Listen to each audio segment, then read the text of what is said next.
Juan capítulo 8, versículos 31 y 32, ha sido un versículo que hemos estado trabajando en estos días y ha sido de gran bendición porque nos enseña cómo el Señor quiere que nosotros seamos libres, aunque somos salvos, porque muchos son salvos, pero no son libres.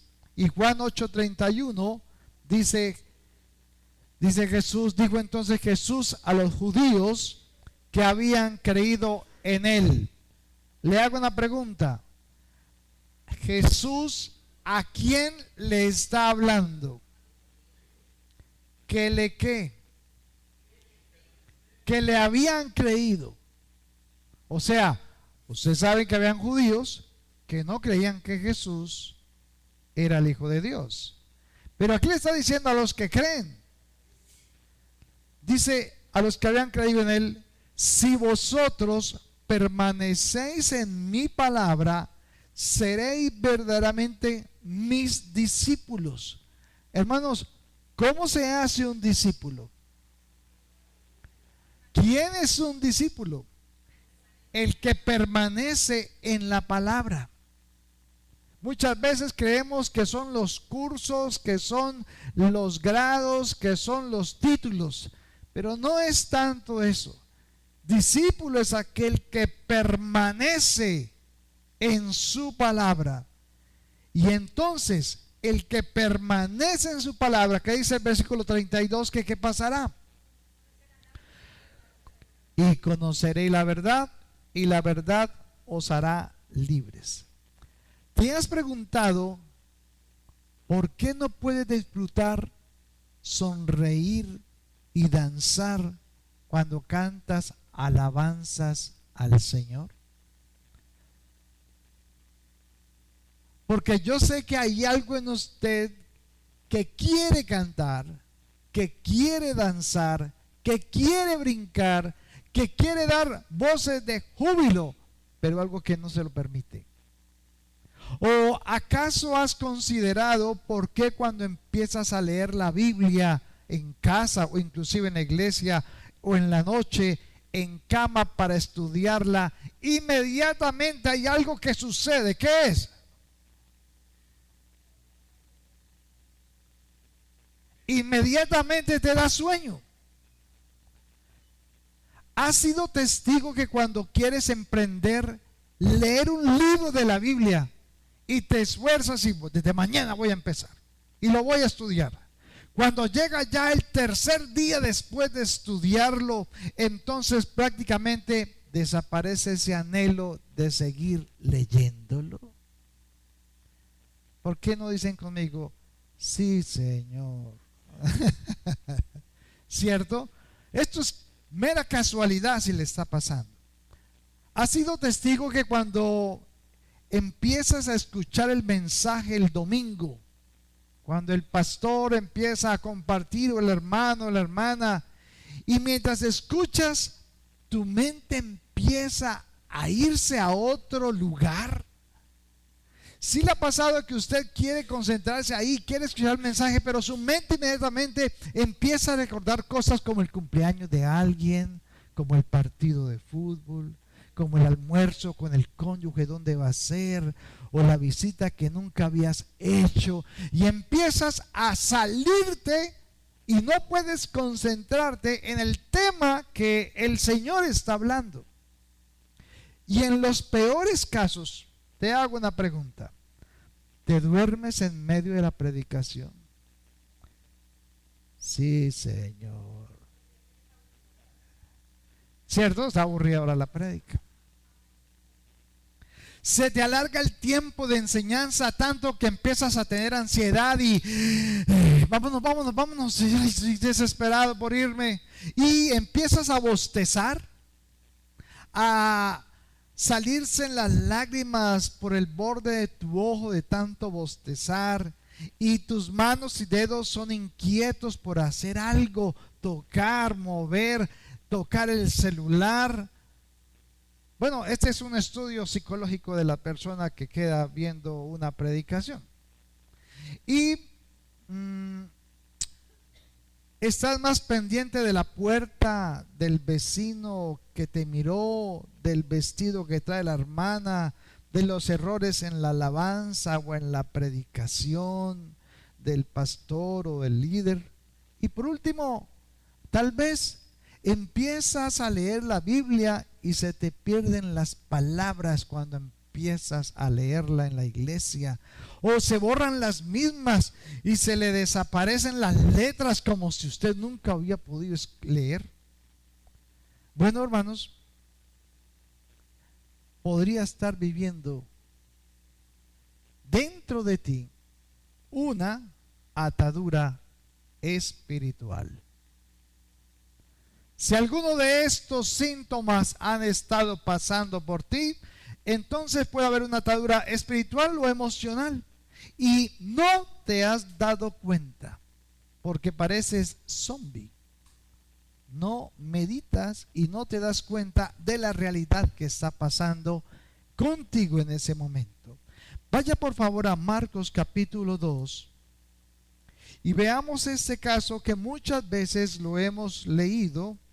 Marcos capítulo 2, en el versículo 1 al 5, y veamos este caso en el cual Jesús hizo algo muy especial. Hemos estado hablando de romper cadenas. Ya esa es la tercera reunión que tenemos y la última con respecto a este tema. Pero mire lo que sucedió en este caso. Entró Jesús otra vez a una ciudad. ¿Cómo se llamaba esa ciudad? Capernaum, después de algunos días, y se oyó que estaba en casa, o sea, se regó la noticia que Jesús estaba en la casa. E inmediatamente se juntaron muchos de manera que ya no cabían ni aún a la puerta, y les predicaba la palabra. Entonces vinieron a él unos trayendo un paralítico que era cargado por 4. Y como no podían acercarse a él a causa de la multitud, descubrieron el techo de donde estaba, y haciendo una gran tronera, una abertura, bajaron el lecho en que yacía el paralítico. Al ver Jesús la fe de ellos, dijo al paralítico: hijo, tus pecados te son perdonados. Por un momento pensemos en las 4 personas que están cargando al paralítico. ¿Qué buscaban ellos? Que el paralítico fuera ¿qué? Sanado de su parálisis. Pero cuando Jesús los ve haciendo todo el esfuerzo que hicieron, e inclusive me imagino también que el paralítico también lo quería, lo bajaron y lo colocaron delante de él en la casa. Y Jesús lo que dice es que: hijo, tus pecados te son perdonados. Ahora, ¿qué fue lo que hizo Jesús? ¿Lo sanó o lo perdonó? Hasta ahí lo perdonó. Perdonó sus pecados. Y si usted empieza a leer el versículo 9 al 12, mire lo que sucedió. Jesús le sigue diciendo a ellos: ¿qué es más fácil? ¿Decir al paralítico tus pecados te son perdonados? ¿O decirle levántate, toma tu lecho y anda? ¿Qué era más fácil? ¿Qué opinan? No, pues era más fácil decirle que tus pecados te son perdonados que ver un milagro de verlo caminando. Era muy fácil decir eso. Pero a causa de esto, dice versículo 10, pues para que sepáis que el Hijo del Hombre tiene potestad en la tierra para perdonar pecados, dijo al paralítico, a ti te digo, levántate, toma tu lecho y vete a tu casa. Entonces, ¿qué pasó con el paralítico? Se levantó. Dice que se levantó enseguida y tomando su lecho salió delante de todos, de manera que todos se asombraron y glorificaron a Dios diciendo, nunca hemos visto tal cosa. ¿Se imagina la sorpresa de ese hombre cuando se levantó de ese lecho? O sea, bastante gente había viéndolo en vivo y en directo. Pero, ¿qué es lo que nos enseña esta parábola? La parálisis, en este caso, es una manera de enseñar con este pasaje, porque más que una parábola fue un pasaje que sucedió, es como muchos de nosotros tenemos parálisis como aquel paralítico, pero es una parálisis que es espiritual. Y un cristiano puede ser salvo, pero tener una parálisis espiritual en su vida. Si usted tiene una parálisis, ¿cómo hace para caminar? No puede mover sus piernas. Por lo tanto, siempre está dependiendo de otra persona que lo mueva, que lo bañe, que lo limpie.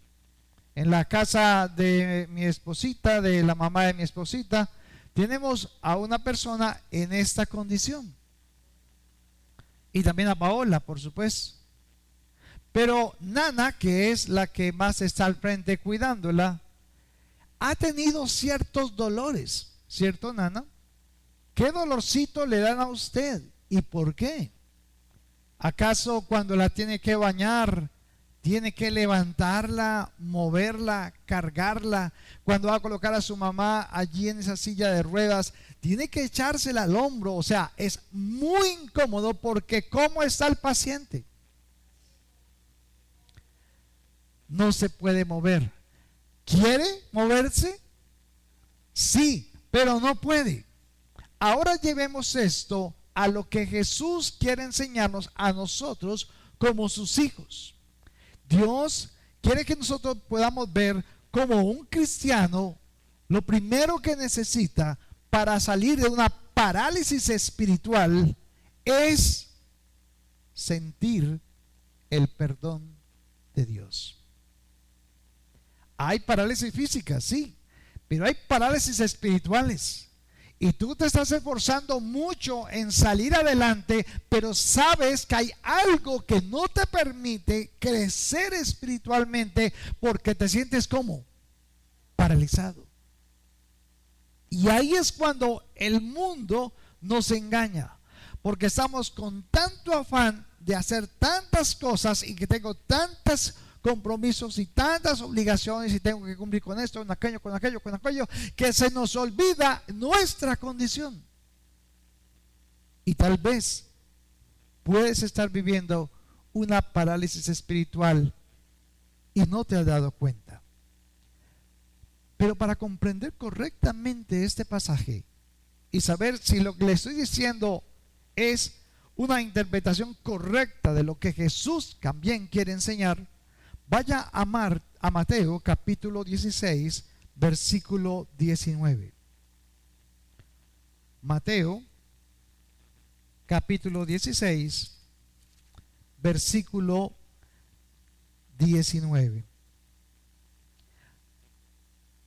Jesús le pregunta a sus discípulos, ¿quién dice la gente que soy yo? Ellos dijeron, unos dicen que eres Elías, que eres un profeta, que eres un maestro. Después les pregunta, ¿y ustedes quiénes? Mis discípulos, ¿cierto? ¿Ustedes quién dicen que soy yo? Entonces se levanta Pedro y dice, tú eres el Cristo, el Hijo del Dios viviente. Entonces Jesús le dice, eso no te lo reveló carne y sangre, sino mi Padre que está en los cielos. Pero no termina ahí. Ahora mire el versículo 19 y dice, ¿y a ti? ¿A quién? A Pedro, ¿en cabeza de quién? De los discípulos, ¿cierto? Dice, y a ti te daré las llaves del reino de los cielos, y todo lo que atares en la tierra, miren el orden, en la tierra, todo lo que ates en la tierra será atado, ¿en dónde?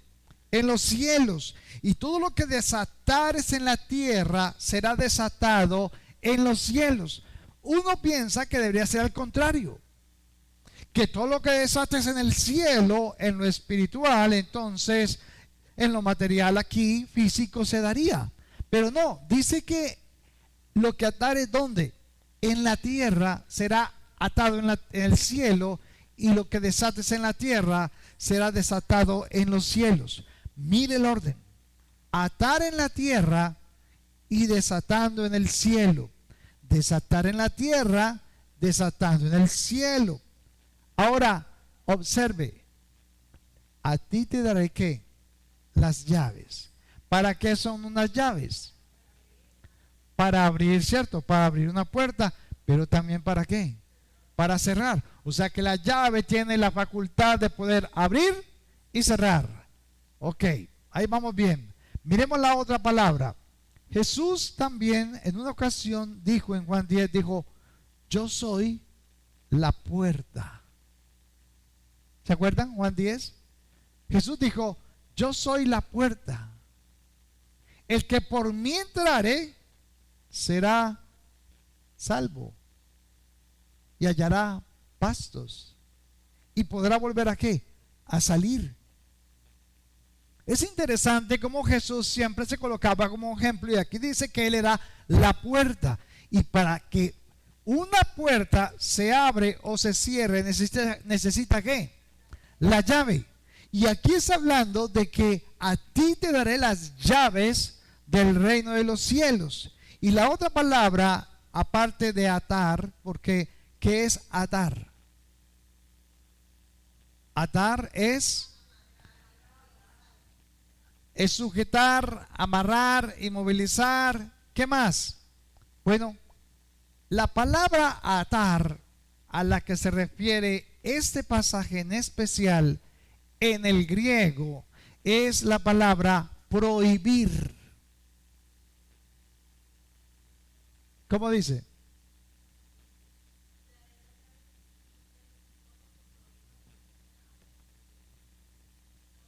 O sea que atar se compara o es sinónimo de ¿qué? Prohibir. Entonces, ¿qué es desatar? Permitir. Atar, ¿qué es? Prohibir. Desatar es permitir. Ahora, vaya a Juan capítulo 20, versículo 22. Cuando se repite mucho en los evangelios un mismo tema, es porque es de prioridad. Es escudriñar. Dios quiere que escudriñemos su palabra, porque si permanecemos en su palabra, ¿seremos qué? Verdaderamente libres. Juan capítulo 20, versículo 22.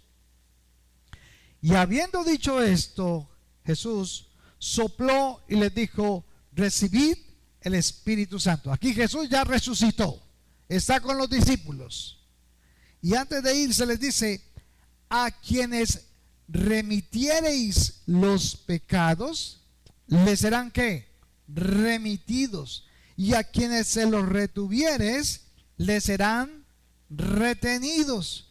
Ahora, la palabra aquí, remitidos, es la palabra perdonados. Y la palabra retenidos es la palabra no perdonados. Ahora se complicó la cosa. Atar y desatar, prohibir y permitir. Y ahora es que perdonar y no perdonar. Entonces, ¿para qué son las llaves de esta puerta que se llama Jesús? Para permitir o no permitir, para perdonar y para no perdonar, para remitir y para retener. ¿No nota que en su mente no le encaja? ¿No nota que su mente no cuadra con el tema? No es fácil comprenderlo. ¿A qué entonces se está refiriendo? Entonces recordemos la parábola o el pasaje de Marcos. Vino el paralítico. Lo ve Jesús. Y lo primero que hace Jesús es ¿qué? ¿Perdonarle qué? Entonces, ¿qué es el primer paso o qué es lo primero que una persona necesita? ¿Ser libre o ser perdonado? Ser perdonado. ¿Por qué aún tienes ataduras en tu vida que no te permiten ser exitoso en tu vida? No hablo de dinero, en tu vida. Porque tal vez aún no te sientes perdonado.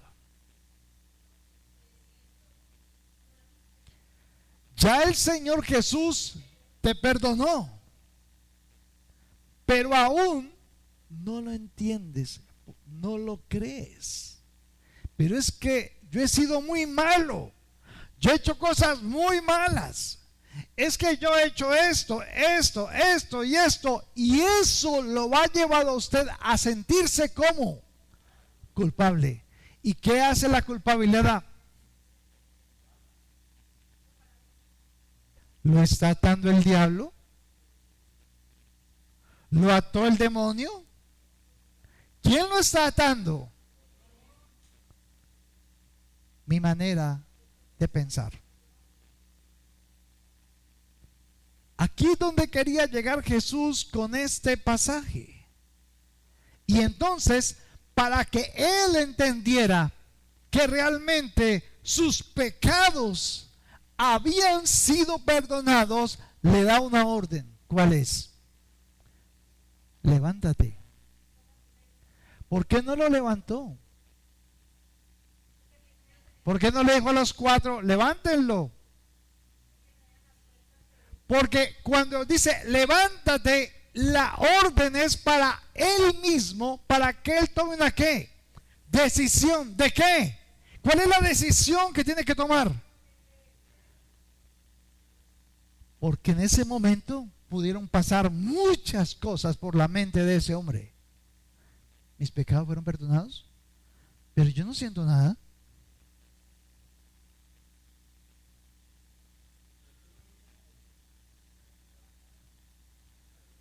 No me metieron, no me llevaron. Llevo años que me están haciendo las cosas. Llevo años que estoy dependiendo de otros. Llevo tiempo que no hago nada por mí mismo porque me siento como paralizado. Pero aquel paralítico tomó una decisión. Jesús le dijo, levántate, toma tu lecho y camina y anda. ¿Cuándo se levantó? ¿Dónde comenzó el perdón y el milagro? Cambió su manera de pensar. Voy a creerle a Dios. Voy a creerle a Dios. Voy a creerle a Dios. Yo ya he sido perdonado. Yo he sido perdonado por Él y nadie me va a ¿qué? A juzgar. Ni nadie me va a condenar, porque si Cristo no me condenó, ¿por qué otro me va a condenar a mí? Si yo ya pedí perdón, si yo reconocí mi error y ahora le pido a Él que haga un milagro en mí, que me libre de mi manera de pensar. No puedes decir que eres discípulo o que eres un cristiano y vivir en un mundo de ataduras en tu pasado. Si no cambias tu manera de pensar, no cambiará tu manera de vivir. ¿Cómo dice Gladys?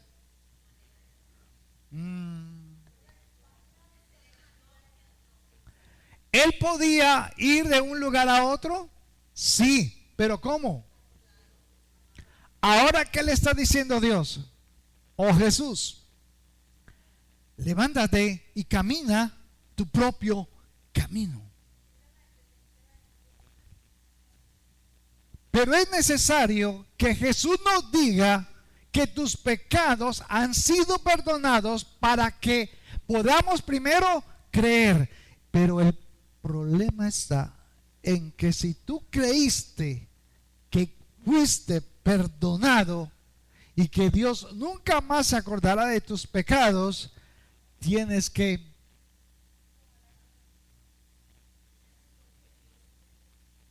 levantarte. Y te tienes que levantar, porque tu postrer estado será mejor que el primero. ¿No te he dicho que si crees verás la gloria de Dios? Amén. Ahora, la Nueva Traducción Viviente en el versículo 23 dice así: si ustedes perdonan los pecados de alguien, esos pecados son perdonados. Si ustedes no los perdonan, esos pecados no son perdonados. Por medio de la palabra de Dios. ¿Cuál es la llave? ¿Cuál es la llave con la que usted puede perdonar pecados? Porque ahí dice eso. ¿Cuál es la llave con la cual usted puede perdonar pecados? ¿La qué? La palabra de Dios. ¿Qué es la llave? La palabra de Dios. ¿Quién es el que libera? La palabra de Dios. ¿Quién es el que te hace útil y que te levanta? La palabra de Dios. La llave es la palabra de Dios. Pero si no usas la llave todos los días, la puerta está cerrada. ¿Sí? Entre más días, más cuesta abrirla. Si esa palabra no está fluyendo, entonces esa palabra no te va a levantar. ¿Con qué libras tu parálisis espiritual? Con la palabra. ¿O estás esperando que alguien te ponga las manos para ser libre? Pero tal vez el pastor ora por mí, entonces verdaderamente seré libre. Pero ahí no dice eso. Es el pastor de pastores quien te dice: la bendición está a tu lado. La palabra está ahí. La palabra es viva y ¿qué? Y más cortante que toda espada de ¿qué? Que parte ¿qué? Todavía estamos esperando que Dios haga cosas por mí.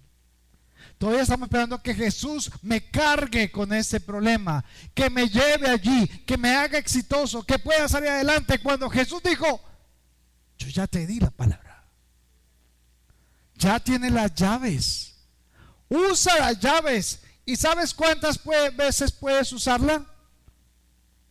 Todas las que quieras. Depende de tu necesidad. Según esa necesidad vas a tomar ¿qué? Una decisión.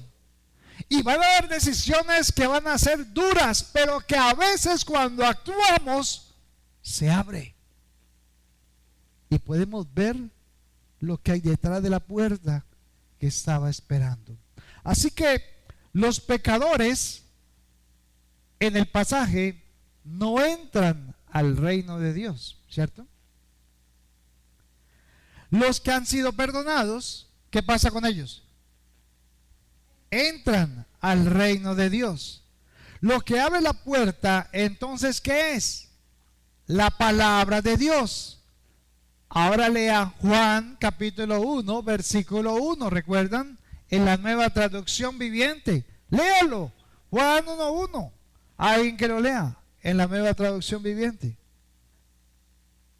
En la Reina Valera dice: en el principio el verbo era Dios, y él era con Dios y estaba con Dios. Pero dice en el versículo 14, ¿qué dice ahí, Gladys? ¿Quién es Jesús? ¿Qué era lo que la gente quería a Dios que viera cuando veían caminar a Jesús? La palabra hecha, ¿qué? Acción. La palabra hecha, ¿una qué? Acción. Una palabra, ¿qué? Levantada. Una palabra que estaba actuando. Entonces, la palabra de Dios en tu vida tiene que ponerte a ¿qué? A actuar. Te tiene que llevar a una acción.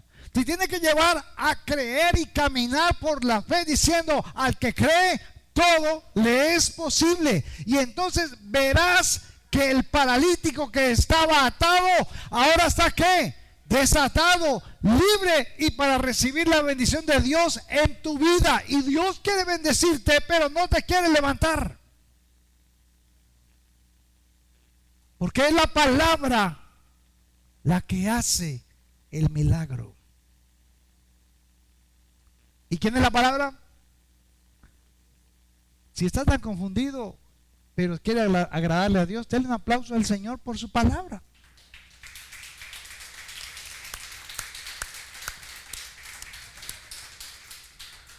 Así que primero, la palabra es la que libera. Se libera el alma del pecado espiritual para salvación, para poder ver en ella el sacrificio. Me explico. Lo primero que necesita una persona es ser perdonado por sus pecados, ¿o correcto?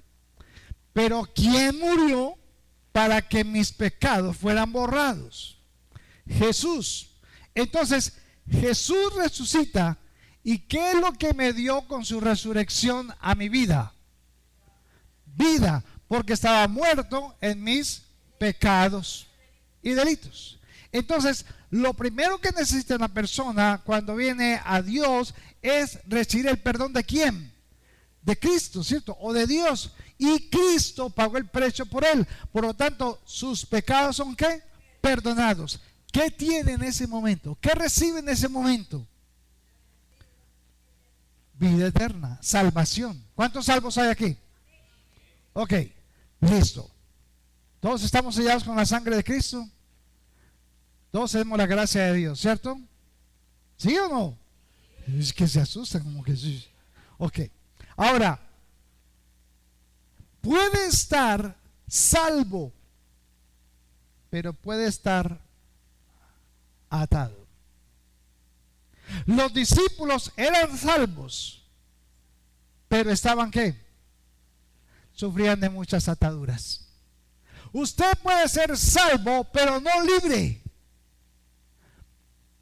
Si permanecéis en mi palabra, entonces conoceréis la verdad, y la verdad os hará ¿qué? Libres. Así que tenemos a Cristo en nuestro corazón. Nuestra alma es salva, gloria a Dios. Pero nuestra vida de caminar, nuestra vida diaria, aún demuestra que tenemos ¿qué? Ataduras. ¿Tiene problemas en su matrimonio? ¿Tiene problemas con sus hijos? ¿Tiene problemas en el trabajo? ¿O por el contrario, va muy bien su relación con matrimonial? ¿Va muy bien su relación con sus hijos? ¿Va muy bien su relación laboral? Entonces, cuando el perdón de Dios entra a tu vida, ¿cuántas áreas son libres para poder disfrutarlas? ¿Y por qué la mayoría de cristianos sufren por ellas? Porque aún sigue teniendo una esperanza que un día, Dios lo hará. Un día Él hará el milagro. Un día Él lo hará. Pero esa no es la manera en que Jesús dijo. Jesús dijo, la palabra os hará ¿qué? Libres. ¿Qué es lo que necesita nuestro hijo? ¿Qué es lo que necesita nuestro cónyuge? ¿Qué es lo que necesita nuestro trabajo, nuestra labor? ¿Qué es lo que necesitamos declarar? La llave, la puerta. ¿Qué es lo que tenemos que ir a hacer en el trabajo, en los hijos, en la casa, en el hogar? ¿Qué es lo que tenemos que declarar con nuestra boca? Porque la palabra la va a hacer ¿qué? Libre. Nuestro matrimonio va a ser ¿qué? Libre. Nuestro trabajo va a ser ¿qué? Libre. Y vamos a vivir y vamos a disfrutar las bendiciones de Dios porque Él ya lo hizo. Pero hay muchos cristianos que todavía están ¿qué? Esperando. Cuando Él dice, yo ya lo hice, levántate. Pero el paralítico tenía que tomar una decisión. Si me levanto,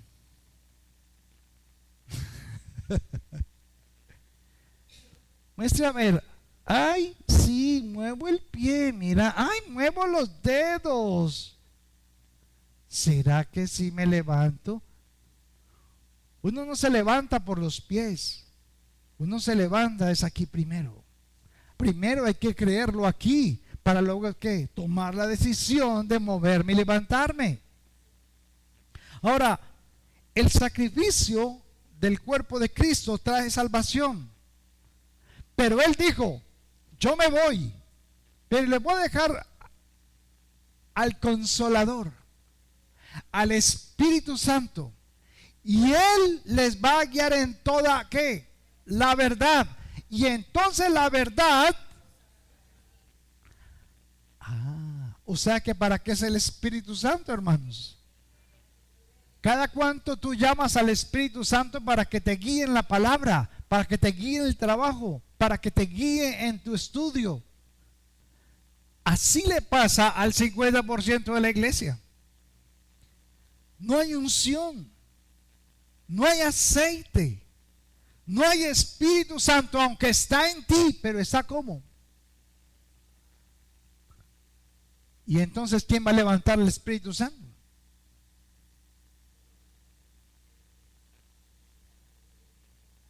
Él es un caballero y Él no va a hacer nada que tú no le digas.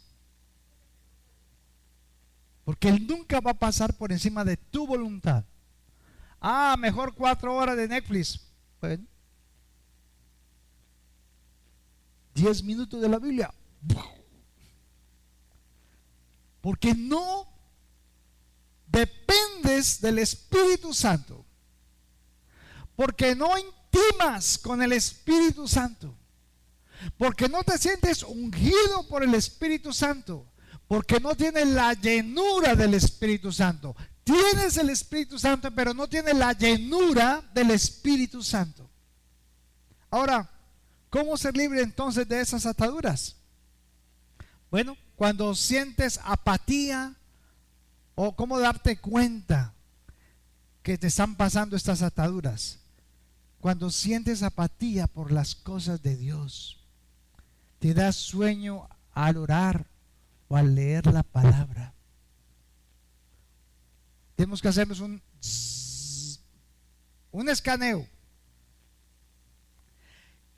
Cuando te da pereza física, se te cierran los ojos y se te desaparecen y se borran las letras escritas en la Biblia. Tienes que empezar a identificar que tienes una atadura. Cuando empiezas a bostezar seguidamente con lagrimeos profundos en los ojos. Cuando ya no sientes interés por lo que estás escuchando de Dios. Cuando lo que haces fácilmente es ver los errores del predicador o la camisa que trajo, si los zapatos están bien brillantes o si los ojos son azules o verdes. Fácilmente, cuando criticas la infraestructura, la silla, la incomodidad, el sonido, lo estrecho del sitio, bueno, puedes estar cayendo o puedes estar siendo presa de tu verdadero enemigo. A ver, hermano, ¿quién es nuestro enemigo? Porque el diablo no puede ser. Ahora, vamos a diferenciar tres cosas para ir terminando y entender cómo ser libres de esas ataduras. Hay tres fuerzas que nos atacan. La primera está en 1 de Pedro 5:8. Si reconocemos qué es lo que nos está atando, más fácil nos podemos soltar. Si usted tiene una cuerda, un lazo que lo amarra, y usted sabe que esa cuerda es de cabuya, y por allá hay una vela encendida, pues usted puede acercarse y puede encender ese lazo para que se rompa, ¿cierto? Cuando entendemos nuestra atadura, ¿qué dice Primera de Pedro 5:8? Primera carta de Pedro. Dice así, 5:8.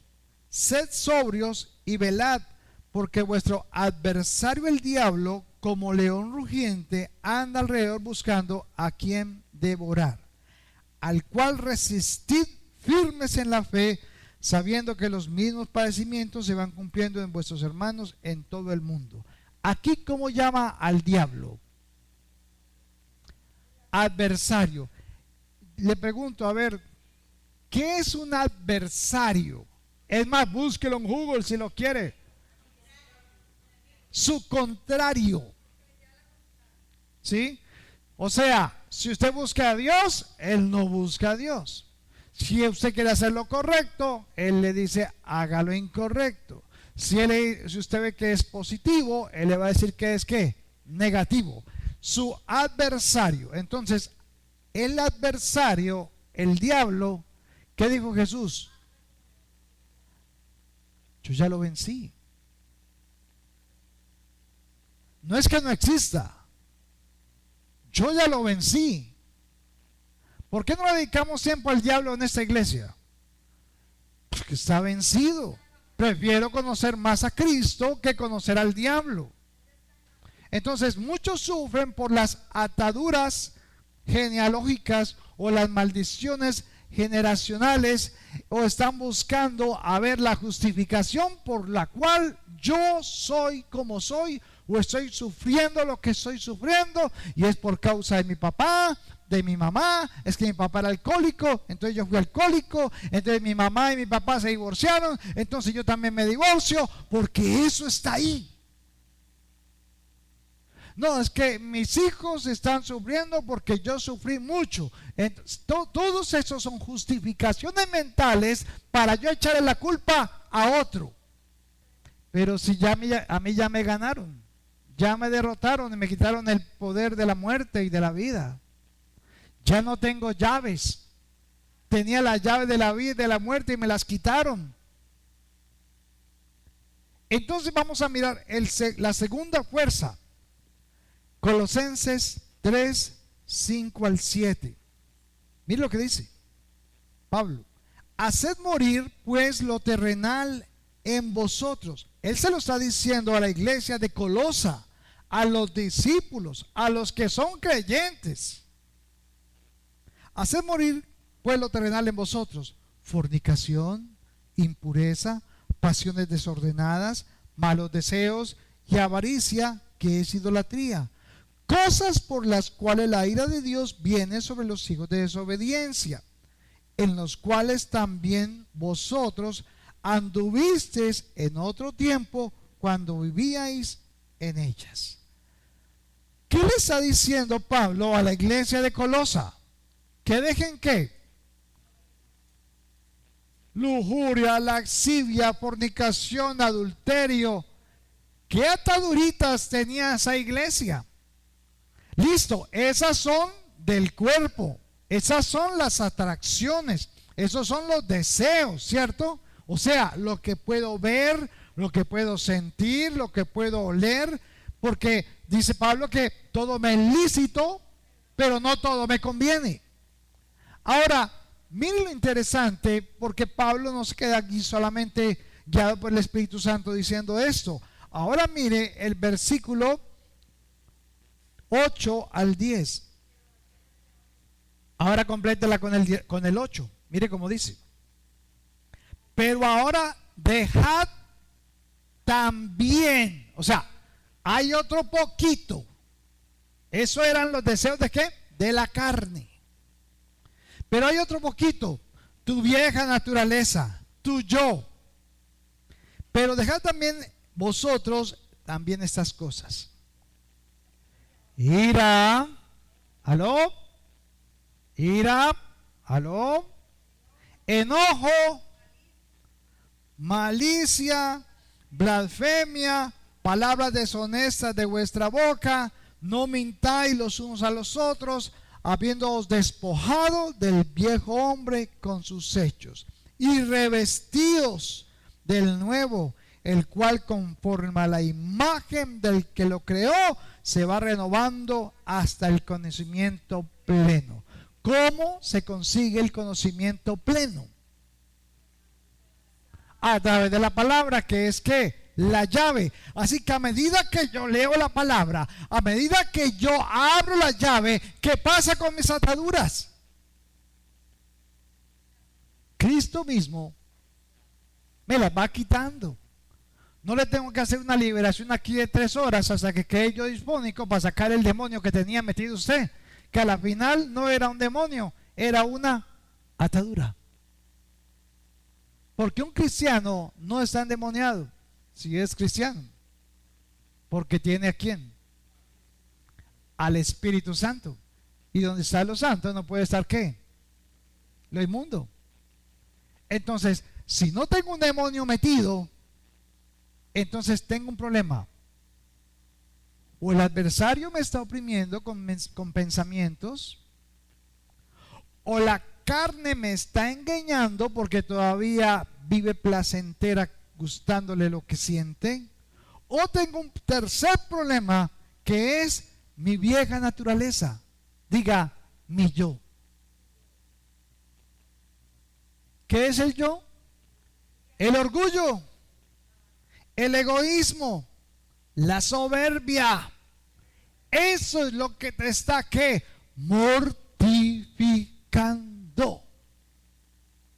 Eso es lo que te está comiendo vivo y no te das cuenta porque no quieres aceptar que no solamente tienes un problema físico de deseo o esto o de pecado, sino que tu problema está en la iniquidad.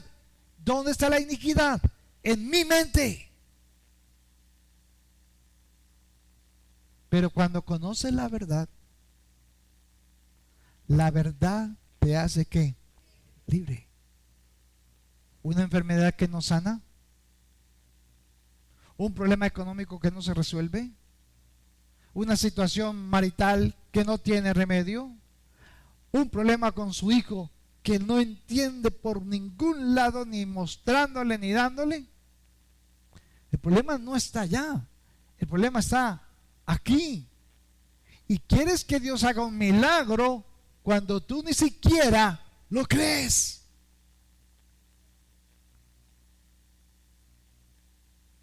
Tienes una parálisis espiritual. Y cuando aceptas, entiendes eso, y cuando vas a la palabra en pasajes como los que vimos, entonces vas a entender cómo las ataduras van cayendo. Veamos si es verdad. 2 Corintios 10. Nos encanta y nos dice que somos la imagen de Cristo. Pero ¿dónde vamos a aprender cómo es la imagen de Cristo? Pues se nos quiere la palabra para ver cómo es que era Cristo. Y a medida que escuchamos, leemos, entendemos, meditamos, entonces nuestra mente es la mente ¿de quién? De Cristo. Ya no vivo yo, sino que Cristo vive en mí. Porque mi mente es, dice Pablo, la mente de de Cristo. ¿Dónde está el problema, hermanos? ¿Dónde es la batalla? ¿Dónde está ¿dónde es que juegan los boxeadores? ¿Dónde es el cuadrilátero? ¿Dónde está la pelea? Pero nosotros somos felices peleando con el que tenemos al lado, que amamos. Porque es más fácil que carguen con mi carga, como el paralítico. Pero miremos cómo nos da Dios la solución. 2 Corintios 10, versículos 4 y 5. Sencillito. Debería aprendérselo usted de memoria. Practicarlo. Debería aprenderse estos versículos todos de memoria y practicarlos. Versículo 4. Porque las armas de nuestra milicia no son ¿qué? Carnales, sino poderosas en Dios. ¿Para qué? Para la destrucción de fortalezas, derribando argumentos y toda altivez que se levanta contra el conocimiento de Dios, y llevando cautivo todo pensamiento a la obediencia a Cristo. Venga, lo leo en esa versión. Ahora mire cómo dice la Nueva Traducción Viviente, para que vean que es que uno no es que moleste, sino que es que el Señor es el que está llamando la atención. 10:4 dice: usamos las armas poderosas de Dios, no las del mundo, para derribar las fortalezas del razonamiento humano y para destruir argumentos falsos. Destruimos todo obstáculo de arrogancia que impide que la gente conozca a Dios. Capturamos los pensamientos rebeldes y enseñamos a las personas a obedecer a Cristo. Y una vez que ustedes lleguen a ser totalmente obedientes, castigaremos a todo el que siga en desobediencia. Tremendo. Por eso es que Él nos enseña a ser discípulos. Porque la gente afuera está ¿qué? Cautiva, está atada. Y viven echándole la culpa a Dios de todas las cosas. Si Dios existiera, no dejaría que yo viviera lo que vivo. Si Dios existiera, esto. Pero hermano, estas armas que dice el versículo 4 no son para salvación. ¿Cómo le parece? No son para salvación, son para liberación. ¿Cuántas veces usted se le ha arrumado a su esposo y le dice: esposito, ore por mí, libéreme? No, y quizá que le salga un demonio y me diga de todo a mí. Sí, no, hay que orar, hay que practicar. Entonces tenemos que las armas, el ayuno, sí, la oración, sí, la lectura de la palabra y la predicación de la palabra que escuchamos nos liberan de forma personal. Pero la carne no quiere venir. ¿Por qué? Porque le van a aturdir el oído. El yo no quiere escuchar, entonces te hace pensar en el carro que está por allá en la esquina, que lo dejó mal parqueado, o lo dejé por allá, o ay, ahorita el almuerzo, hermanos, el almuerzo.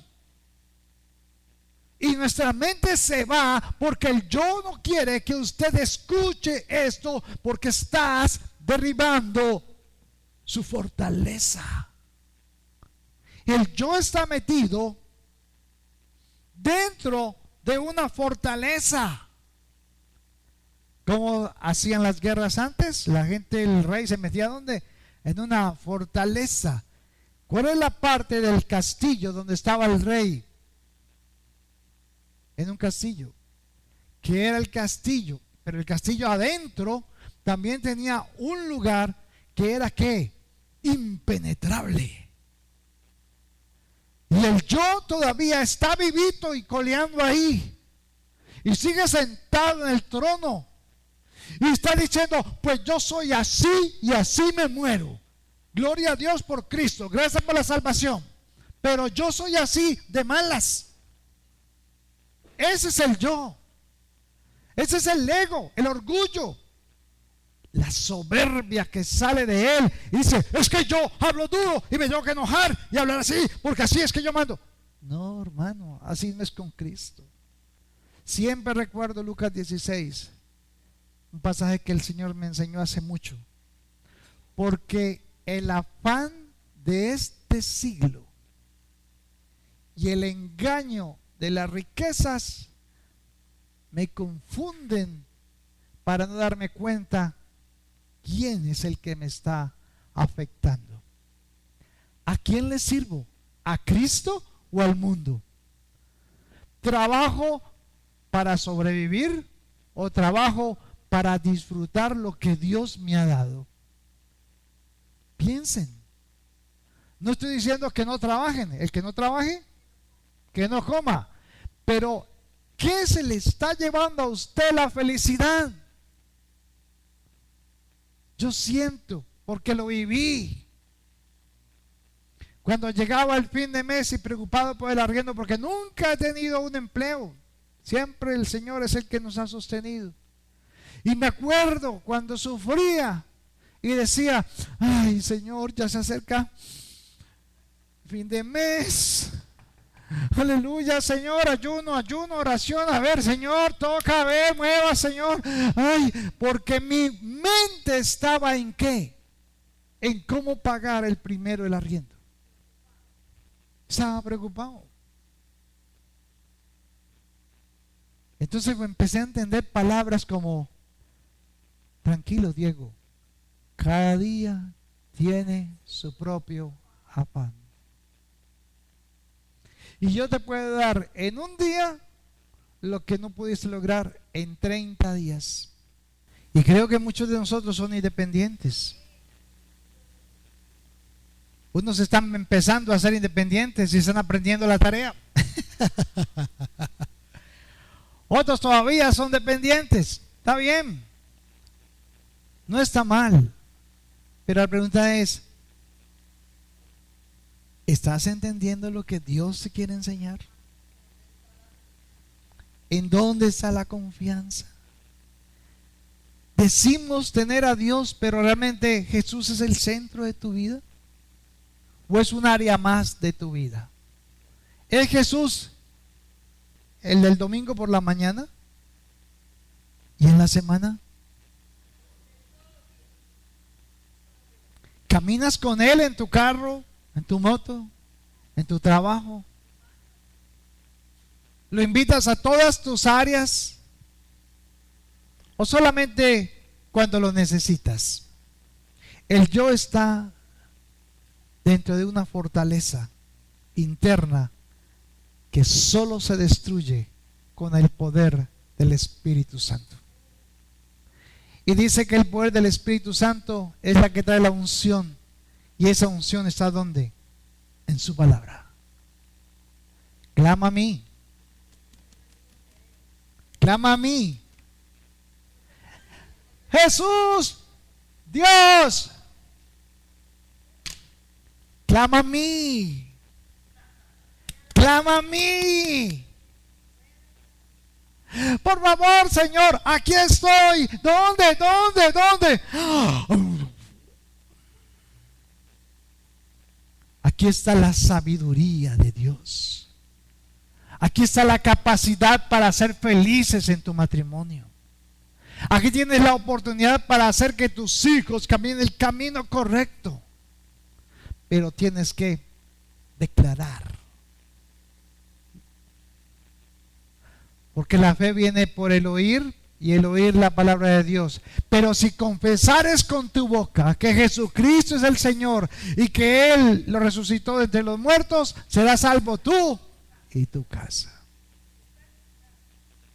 Hermanos, caminemos en esa verdad. Caminemos en esa palabra. Ahora, ¿estás paralizado espiritualmente? ¿Necesitas ser libre de algún pensamiento? ¿Quieres y anhelas que Jesús te perdone y te levante de tu lecho paralítico espiritual? Yo termino diciéndoles acá para terminar hoy ¿Qué te está paralizando espiritualmente? ¿Qué es lo que no está dejando que fluya el Espíritu Santo en ti? ¿Es tu yo? ¿Es tu carne? ¿O es un adversario externo que te afecta y que te oprime para que no busques de Dios? Esas son preguntas que solo usted sabe la respuesta.